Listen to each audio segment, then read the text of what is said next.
Hello friends, welcome to my YouTube channel, and I wanted to talk a little bit today about using EFT, using tapping with trauma. So the first aspect of trauma that I want to address in this video is shock. So when we have a traumatic event occur, the first stage of trauma and the first stage of grief is shock.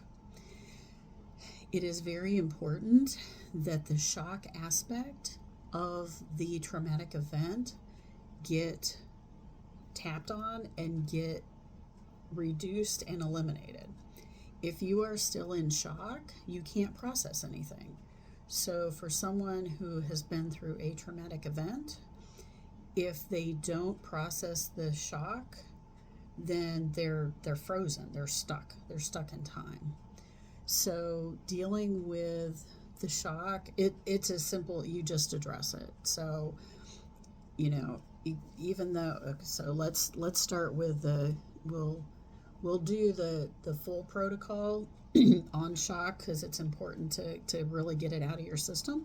So cross your arms and you rub your sore spot, which is on either side of your chest, kind of down. So, you go over. You kind of go over 2 inches and down 2 inches from like your collarbone point. That's kind of the way to find that. But if you poke, like, it will be sore. It's called, Gary Craig always called it the sore spot because, like, if you poke, it's sore. So you rub your sore spot while you say, even though I have this shock, or even though I am in shock because of this accident, because of this traumatic death, because of this loss, because of this, whatever your traumatic event is, name it.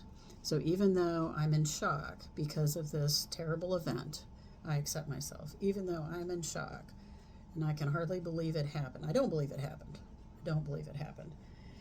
I accept myself. Even though I am in shock and I am numb, I am dissociated, I am whatever it is for you, just kind of describe. Even though I am in shock right now, I accept myself. And then tapping on the outside of your hand. And I wish to release the shock. I intend to release the shock from my body. I need to release this shock. I want to release this shock. I am willing to release this shock from my body. I'm willing to release the shock, the despair, the unreality of this situation. And then tap on it. The shock in my body, feeling kind of frozen. The shock in my body. The shock in my body. I do the upper lip and lower lip at the same time. The shock in my body. Releasing the shock in my body. Letting it go under your armpits. The shock in my body, releasing the shock in my body. Top of your head, releasing the shock in my body. Now we're going to do the whole protocol. So tap on the in between your last two knuckles, and then place your hand on your chest. Close your eyes while you keep tapping on your hand while you close your eyes. Open your eyes, look straight ahead, but move your eyes hard down right, hard down left. And take your eyeballs from 12 on a clock and circle around. 12, 1, 2, 3, 4, 5, 6, 7, 8, 9, 10, 11, 12. And then go backwards. 12, 11, 10, 8, 7, 6, 5, 4, 3, 2, 1. Hum 5 seconds of a song. I always do happy birthday because that's what the trainers originally told me. Count to 5 out loud. 1, 2, 3, 4, 5. Hum again. And return to the tapping, the shock in my body, releasing the shock in my body, releasing the frozenness in my body, releasing the shock. I can't believe what happened.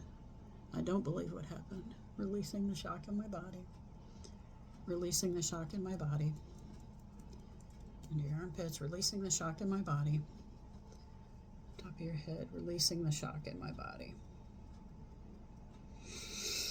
Take a breath. And then you would check in with yourself how are you feeling? What is your body feeling? And you would then target anything specifically, like if you've got heaviness in your chest, if you're just kind of numbed out, if you're whatever it is that's going on, you can just tap on that, the heaviness in my body, or, and just keep working on the shock until you're feeling more.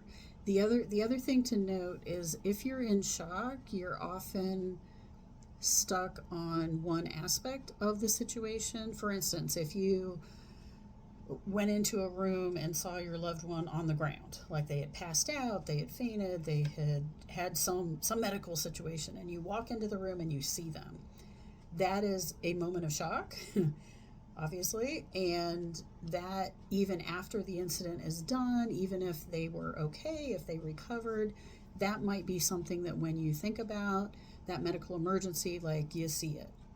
So if there is an image that is stuck in your mind, then that is an aspect of shock. Because once the shock has passed, you don't hit on that image quite like that. You don't see it as clearly. It's not as intense. So keep going to that moment of shock and keep tapping on that moment of shock until it seems to dissipate somewhat. After the shock, then you can start to deal with other feelings and other reactions to the trauma.